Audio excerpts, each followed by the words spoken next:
Hey, there we go. Okay, so it did that weird thing again where it says it's going live, but it doesn't, or it gets stuck on going live. So I'm back again for the third time today.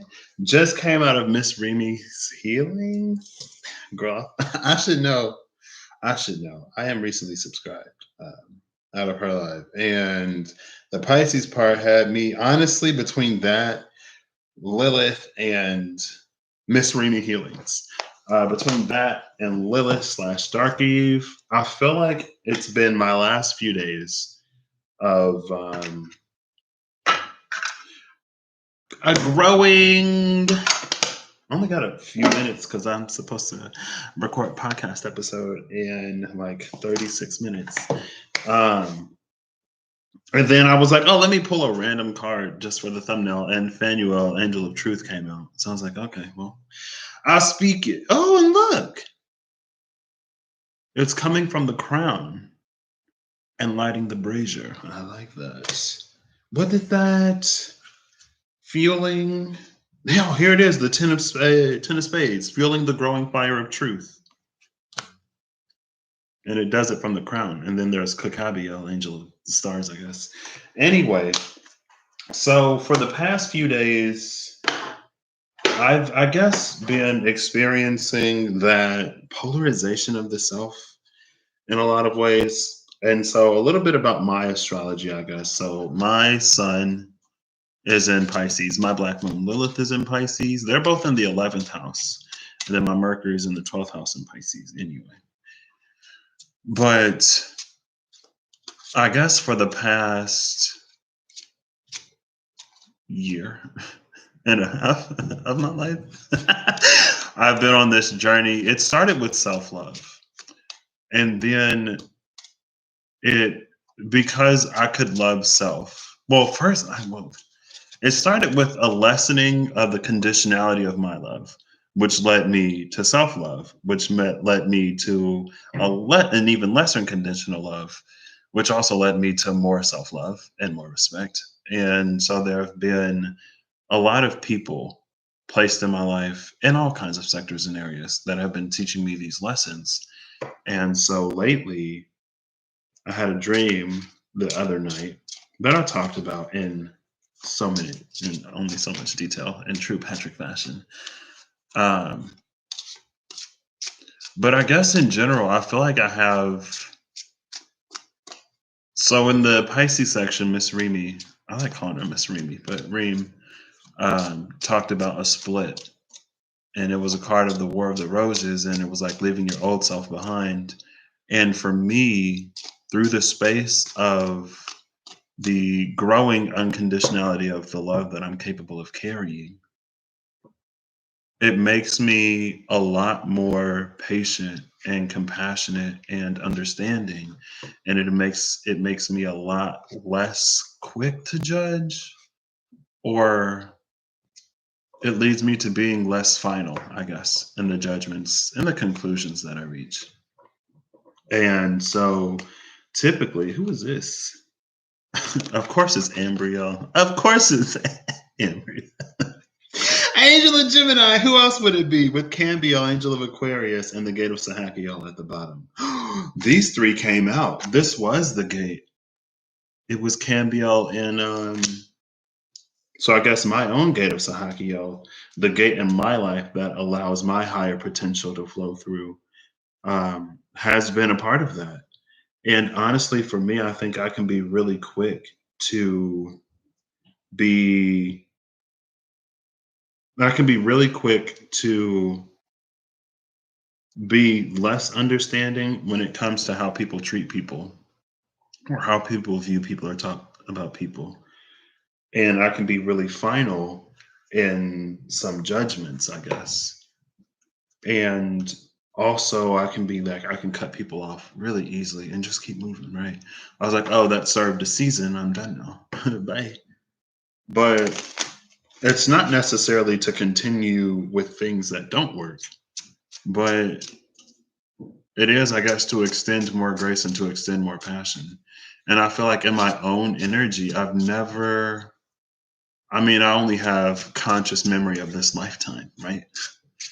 but I feel like I've never really maybe embodied the fullness of my capacity to love because I've always been so quick to sort of walk away and or to cut my losses.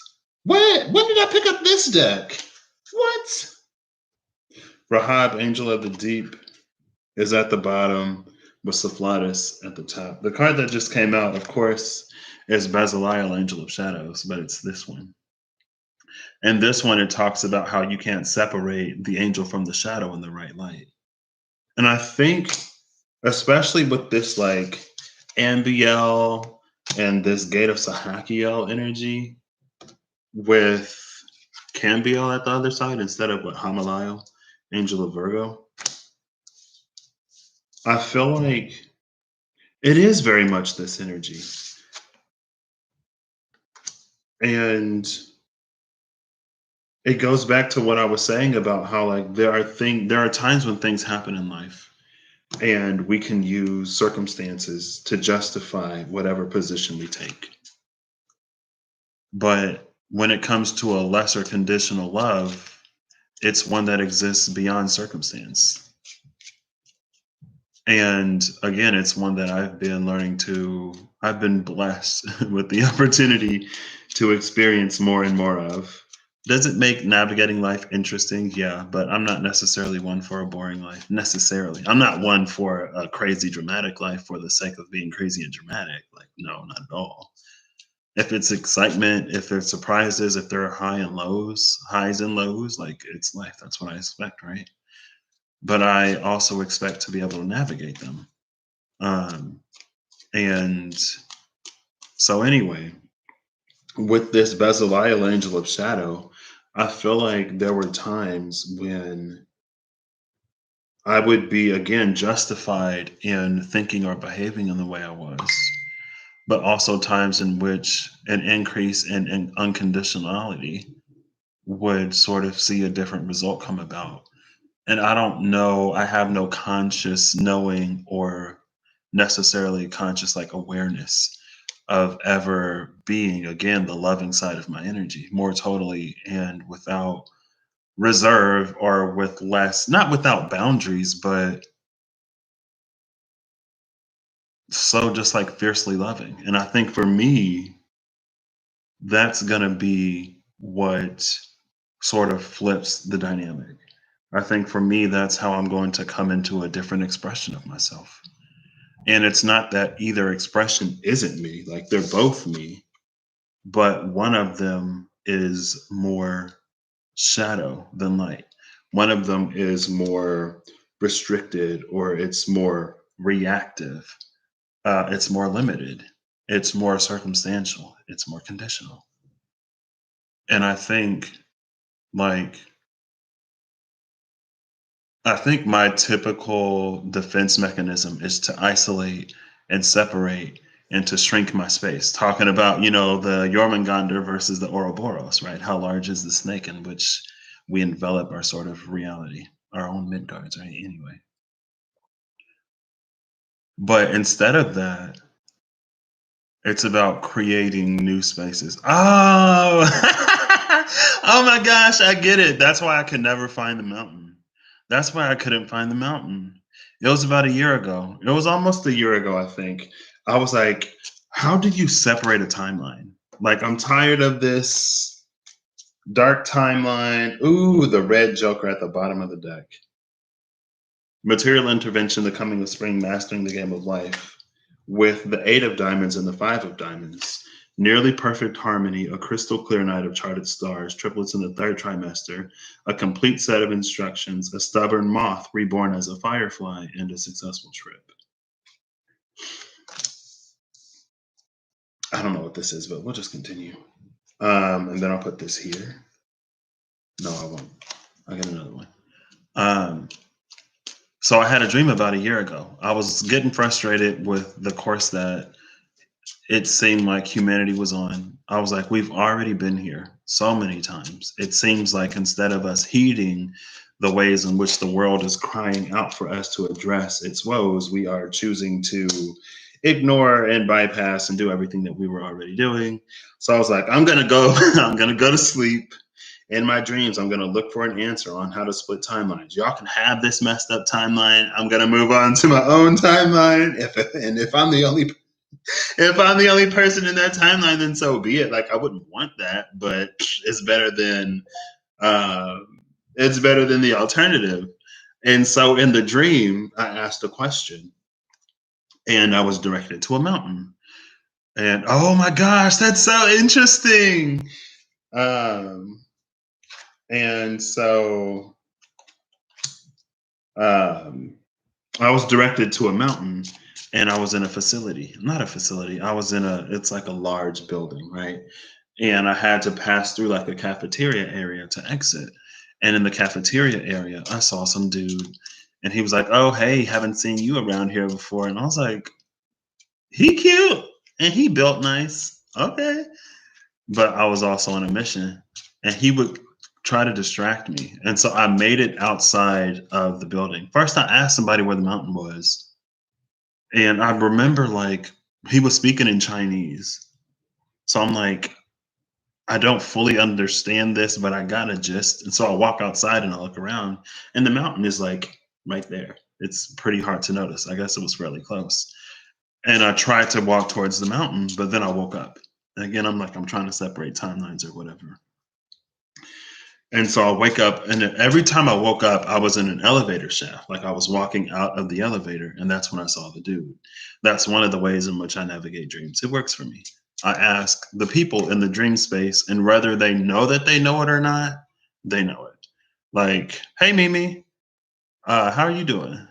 The first time I interacted with somebody in a dream space like that, I was looking for guides. And there was this city I used to dream of all the time.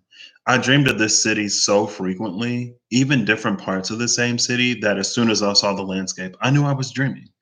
So I was like, okay, like I need to find a guide. Like send me, oh, that was such a cute dog. Send me somebody that can show me a guide. Oh, what if it was the same Chinese dude? It would be funny if it was, but in the dream, in the first dream, he spoke English. It's not that he can't speak English and Chinese. Good, despite your argument with your grandmother earlier. I had an argument with my friend earlier, but we good. He made sure that we made up before he left for work. So, um, and so anyway, there was this Asian dude, and I noticed he got a message on his phone, and he looked at it weird. And I was like, "Oh, like, did you just get a message about like showing somebody to their spirit guide?" And he was like, "Yeah." And I was like, "Oh, that's me. I'm the person looking. Okay, so like, take me there." And he was like, "Take you where? Like, I don't understand what's happening." And I was like, "Oh, okay, that's interesting. Oh, wow, come through, Libra." We didn't make up. She chooses to remain petty. That was all. That was almost me. I almost chose to remain petty today, but I didn't. um, oh, I need to hurry up. And so he was like, "Yeah, but I don't know where to go." And I was like, "Just like follow your intuition. Wherever you go, that'll be the right place." And so he led me to an area, and in the area, it was a restaurant, and there were big tables, like round tables, and they were full of people. And I noticed there were two tables that had a seat open, and I thought it was the wrong table. But then my guy, she was like, "Oh, hey Patrick, I'm right here." And I was like, "Oh snap, hey girl." And so the way she looked in the dream, she looks like the angel of love from the energy oracle cards. I just remember like long red hair. I was like, "Oh snap, your hair is gorgeous, girl. I love it." She was like, "Thank you." I mean, she wasn't, because I just thought it. And she told me her name, but I don't remember it. Um, and we were talking, and I was like, "Oh, so like you're one of my guides. What did you let it go after? Righteous anger. She tried to accuse your son for something he didn't do, and you aren't having it." Oh, snap. Um, and so she was like, "Oh yeah, I'm in charge of this and I'm in charge of that." And it was things that I don't struggle with in this lifetime, really. So I was like, "Oh, like your job must be easy then, because girl, like I don't really need you." And she was like, "Yeah, I don't do too much, but recently I got reassigned to like your awakening or whatever." And I was like, "Oh, so they put you like they shifted you from the like the do nothing job to the do everything job." Um, and I just met her. I didn't really get anything from her. And so then I remembered something. There's something that happened in a dream a long time ago. And I've been trying to go back. I got a message. And in the dream, I went to my room. I put the message in a drawer. Like it was a letter from a character that was literally a recurring character in my dreams. And the very last time I saw that character, they gave me a letter. They gave me a note. Maybe it was their farewell letter. Maybe they put in their 2 weeks, and then they were like, "All right, I'm going on to someone else's dreams now," or like, "I'm done guiding. Like, you don't need me anymore. Here's my farewell letter. Goodbye." But anyway, I put it in a drawer. I never read it. And I'm weird. So it's something that's always bothered me. And so I was like, oh, snap. Well, let me go see if I can find anybody who like will give me access to that letter. And so I went back outside. I did the same thing. I made a request, like, take me to the guide who can get me this information. And there was another person, and they led me to another area. Now, this area was like packed. And I was like, okay, so like how many people in here, like who in here is one of my spirit guides? And quite a few hands went up. I was like, okay, well, that's not helpful. Who in here? I remember this part so distinctly, and it was so funny because I was like, who in here knows this character? And a few people raised their hand, like a lot fewer. And then this one, in my dream, she was black. This one black lady, she said something, and I was like, "Oh, like, do you know this character?" And she was like, "Oh no, but that sounds like scary or whatever." I was laughing so hard. And then, but there was another person who did know, and I asked him. I was like, "So, like, I'm trying to see what was in that letter."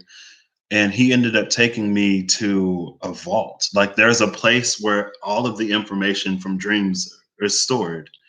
And so I go to this place and I have to like authenticate, like I have to prove that I'm me. And I'm like, hello, it's my dream. Who else would I be? But I had to like authenticate or validate my identity. And I got the letter and I tried to read it. But they were like, like after we give this to you, if you don't put it in a locker before you wake up, it's going to be lost forever.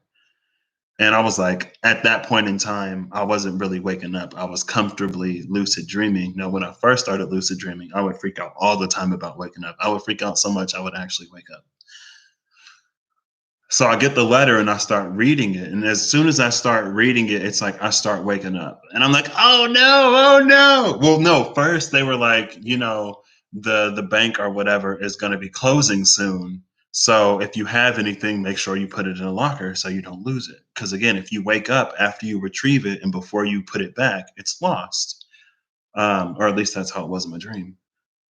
And so I get the note and I start reading it. I was like, oh, it's a short letter. I'm going to have plenty of time. As soon as I start reading it, I feel myself waking up. And so I'm like freaking out, trying to put it in the locker.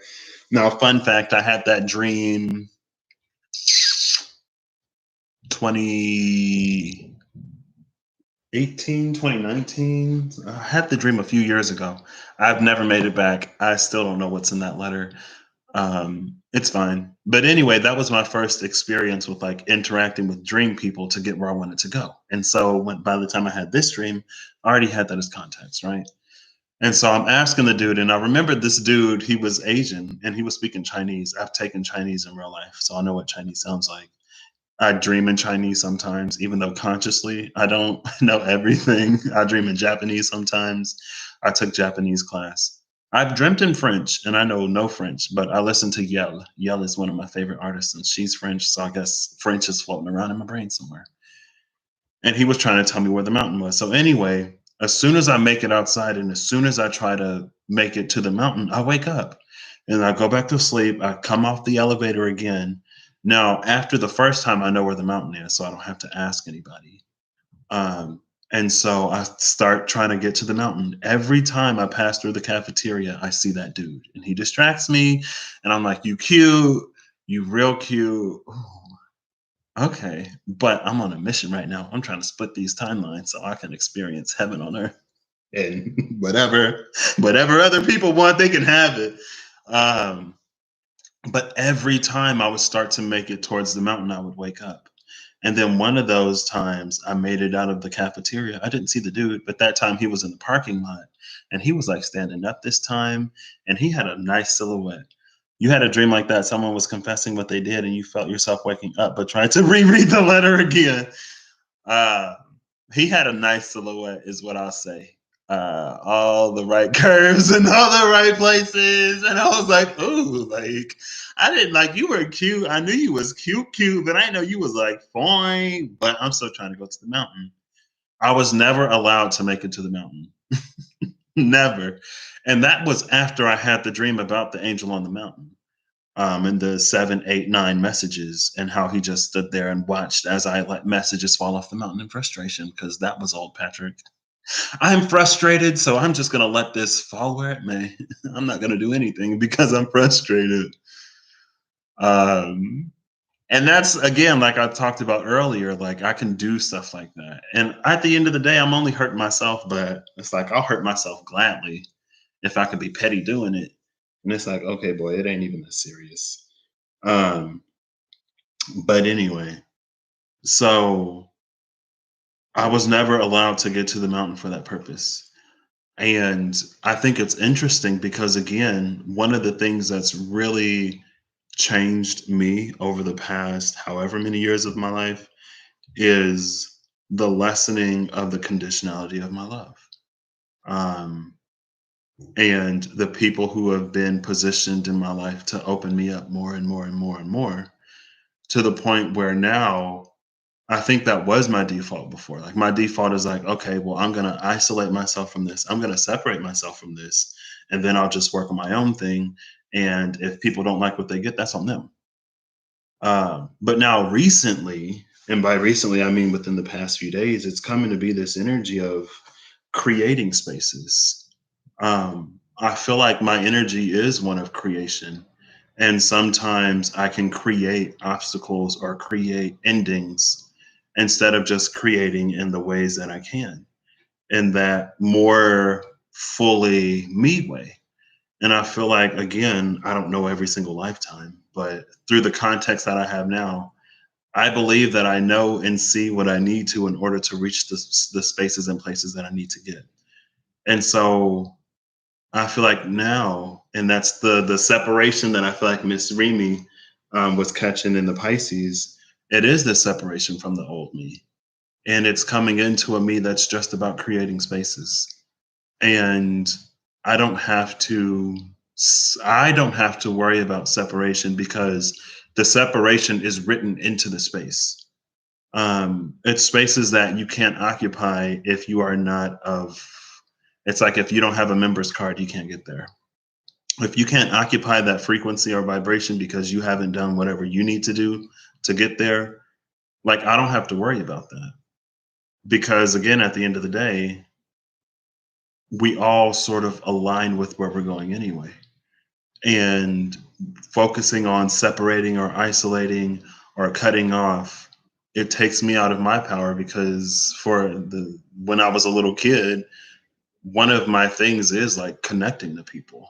Now, over the course of my lifetime, I've learned to not connect as much because of whatever. Um, but again, it's almost like in some ways it takes me out of my energy. So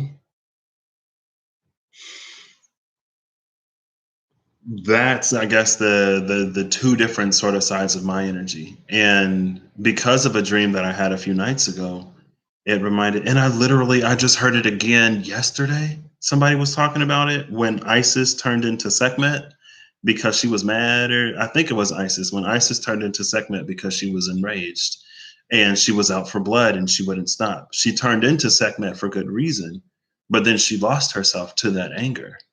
And they had to like dye the river red and like pour a whole bunch of alcohol into it to get her to come back to herself. Um, Was that Isis or was that Hathor? Some one of the Egyptian goddesses turned into Sekhmet because she lost herself to anger. I don't remember who it was exactly. It might have been Isis. Aset became Sekhmet. Maybe not. Maybe. Um, and in this, like, that's I guess a realization that I'm more fully getting today. And it's like I had this just like, I guess honestly though, like that dream was something wild, but I've had another dream before where something even wilder happened. And I remember in the space of that dream, I remember like how disorienting it was to anchor myself enough in that space to have a conversation. Um, and I guess in that way, it was like the dream I had a few nights ago. I was like, oh my gosh, I can't believe I'm receiving this so clearly. What? And I was like, this is like the most whatever. But I think this is it. For me, I'm coming into a side of my energy, into a side of my potential that I probably would have never known had it not been for those people who've taught me to be less conditional with my love. So for that, I say thank you so many times. It's helped me grow in a lot of ways. And honestly, for me, it's made some things that could have been so extremely difficult, it's made them so easy. It's like I've made so many potentially rough decisions or choices or whatever. But again, within the context that it was presented, I was like, oh, this is easy. This is a no brainer. I'm going to choose to be better. I'm going to choose to let this go because, again, like I'm 28 years old and I lived a good 25 years of my life. We'll say a good 20 years. Let's say I lived 5 years of my life. All right. Because I was less than five. I lived a good 20 out of 28 years of my life standing in the way of my own happiness and doing things that I regret and being stupid, being dumb, being a turkey. Remember when the turkey card came out? I used to be a turkey. It's like, I don't want this. Like, actually, I very much so don't want this. Like, I very much so would rather have what it is that I'm willingly separating myself from, but I'm going to prove something to somebody. And I don't want to feel that anymore. Yeah. So that in conjunction with the lessening of the conditionality of my love, it's led me to some pretty awesome places that I never would have thought I would have seen. Um, and in a lot of ways, it's changed my nature. And I feel like I've gotten closer to what my true nature is because it's a lot less of the defensive garbage that just keeps me in places and spaces that I don't like. Um, and we're coming into this Scorpio full moon where the things, excuse me, maybe some things that need to transform are being highlighted and illuminated, and we're being shown. Again, I feel like it's playing off of that Libra full moon that we just had and dynamics potentially. And then you have the Aries new moon, and Aries new moon is like, okay, well, what are you going to start doing to shift and change those dynamics? And then maybe the Scorpio full moon is highlighting and illuminating ways in which what you're doing is working, what you're doing isn't working, or where you can go a little bit further. Also, there's going to be a void moon for like 32 hours. You literally told your grandmother that people out here changing, trying to change, and she's getting left behind. You know what she said that just made you realize it's pointless? I don't see y'all trying to do nothing.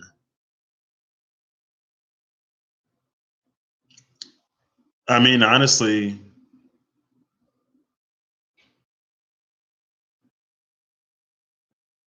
yeah. It's more than physical and material, but you really can't make people who don't want to understand. You can't. And it's not to because I feel like I've found within myself, and it's so crazy because I get on Instagram, I get on Facebook. Now, the upper majority, like a good probably 90 to 95% of the people that I follow on any social media are people that I know besides Twitter, but I only follow like 30 people on Twitter or 39 people on Twitter or something like that.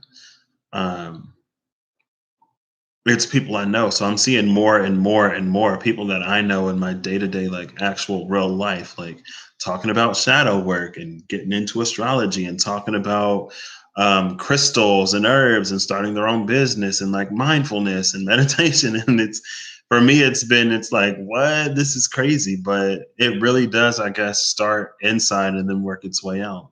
And so I guess to that, I would say it's not about her as much as it is about you. And that's one thing, especially after last year.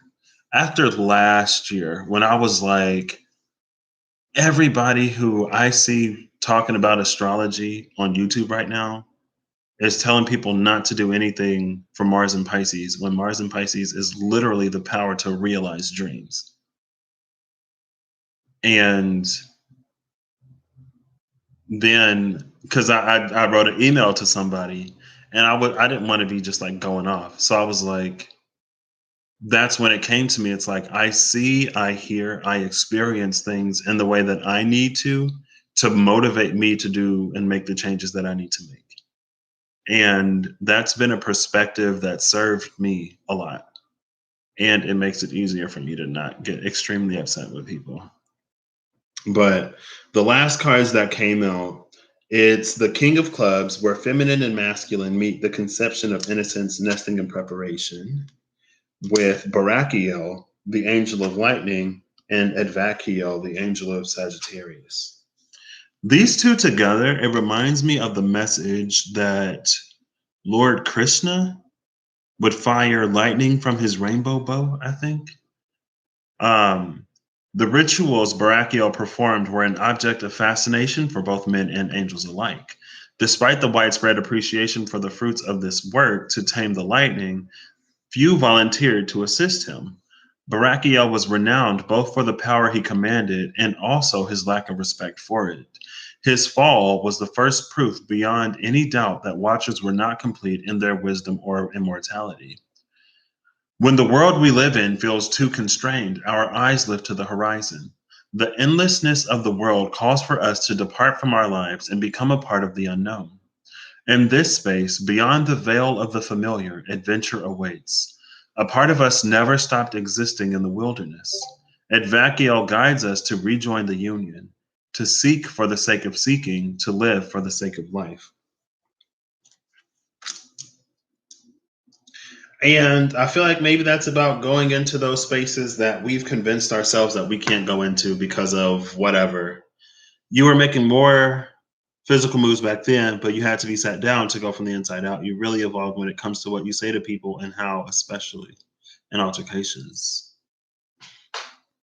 And then we have what?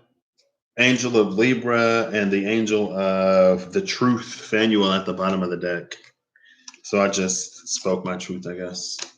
But I'm excited to see because, you know, it doesn't serve me to hold the opinions and perspectives that I held in the past. It honestly doesn't.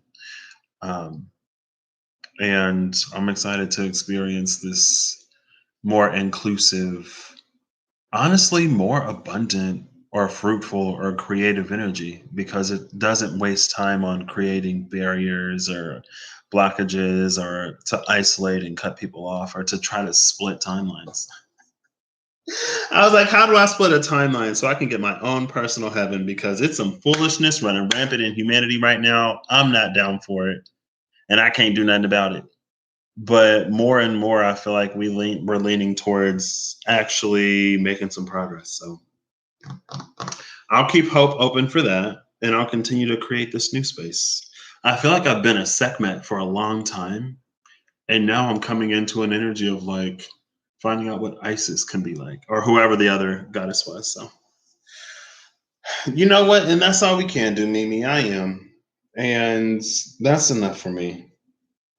So every now and then I might get on here and like be mad or whatever, but it's fine. All right, so I'll catch you later. I hope you have a good rest of your day, Mimi. I hope y'all have a good whatever whenever y'all see this collectively and that you're acting in alignment to make all that you wish to experience your reality. That you can find the courage and strength to make whatever transitions and changes and transformations you need to make to sort of open up new pathways to release dams of blocked energy or whatever. I'll catch you later. Bye.